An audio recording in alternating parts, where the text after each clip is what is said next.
tayo sa may Carlos Palangka Street dito sa may Quiapo, Maynila.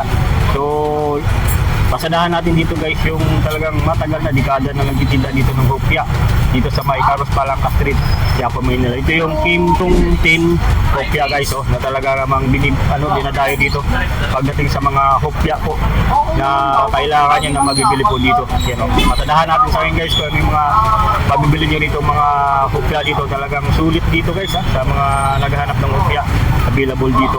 Araw-araw po available yung mga hopya nila dito. Tara, puntahan natin sa akin guys. Okay sir, kaway yan. Ito yung hopya munggo sir. Ayun yung hopya munggo. Magkano naman pera nito? 60 po. 60. Ayun, 7 piraso yung hopya munggo. Bagong-bago pa. Mainit-init pa po. Dito yan sa may Kim Chung Tin hopya, ano? Kim Chung Tin hopya guys. So yun.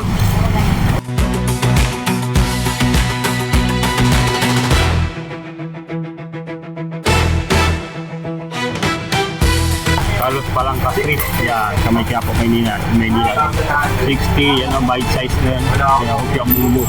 Marami pa rin sila dito mga guys, mga available ng paninda maliban sa hopya ito. May hopya OB, ayun, na 75 per pack. Ayun, 75 per pack. Tapos per piece naman hopya munggo ganito, per piece pag isang peraso. Meron din dito ganyan, 70 per pack. 60 pesos per pack na hopya kondol. Hopya kondol. Napakadami guys, At meron din dito mga markup.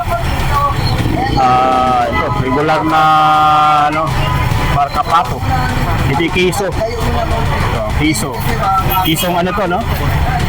Dimola, kaysa Dimola. Tapos ito markup ato din na BB 800, na 900 naman to. Ito yung mga marka pinya regular. Ito yung mga kiso Dimola na marka pinya regular na 1,450 pesos. Ito, napakadami. Mga 80 pesos naman to yung per pack nila ng puntong hopya. Available din dito. Ayan. Ito, banana chips. Meron din dito. Sa mga naghahanap ng banana chips, 75 pesos lang yan dito. Bagnet chicharon, available din dito guys, Mini bagnet, yan, 160 pesos. Butcherot nila dito na 160 pesos. Garlic flakes, 60 pesos guys. Yan.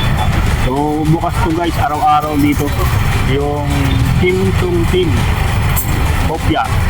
Ito may mga ano sila dito, mga fish cracker na tinitinda po, 140 pesos. Tapos Yema candy na 90 pesos lang din dito. Kiamoy, kung naghanap ng Kiamoy powder, 75. Pastillas candy, 120 pesos. Century egg, meron din dito, 160 pesos.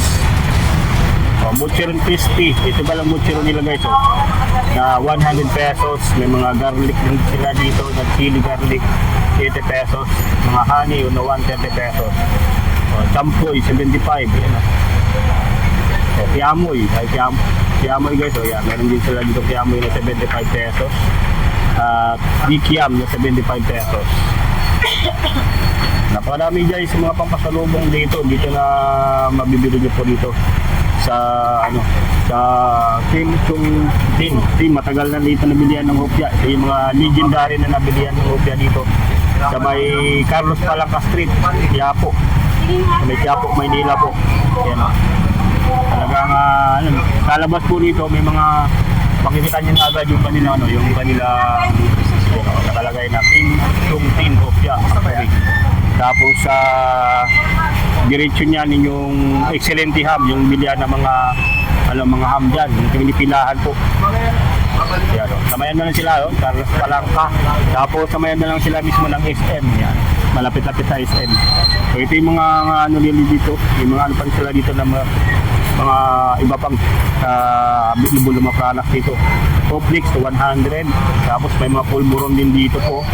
May mga pulburon. Yan. Singaling na 40 pesos. Yan. Ang Pau, Manilinga, 75 pesos hindi dito guys. So, talagang ano to, talagang matagal na po ito. Nagtitinda dito ng mga ng mga mabibili niya ng mga kopya. Sulit po. Yan, may mga ayan nga tayo dito, nag-update dito sa may sa may Kimchong kopya. Ayan guys, ito yung nabili natin na mainit-init pa kanina, bagong serve, bagong luto nila ng hopya munggo. Dito sa may Kim Chung Tin hopya guys, ito yung maliit lang pero siksik sa laman to guys, yung kanilang hopya dito na mabibili natin. Tingnan natin para makita niyo mismo yung laman ng hopya. Yun siksik yan guys, yung kanilang hopya dito, hopya munggo. Yan, tignan natin.